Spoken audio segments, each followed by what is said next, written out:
Hi, I'm Daniel Rodriguez from Acura, here to explain how to operate the wiper controls.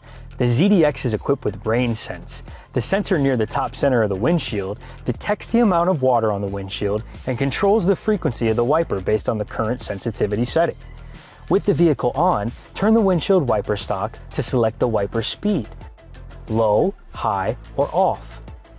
For intermittent wipes, turn the outer band to select the interval frequency. For a single swipe, push the button on the side of the windshield wiper stalk to the first start position briefly and then release. For several wipes, continue to hold the position for longer and then release. To use the rear wiper, turn the inner band to select the interval frequency.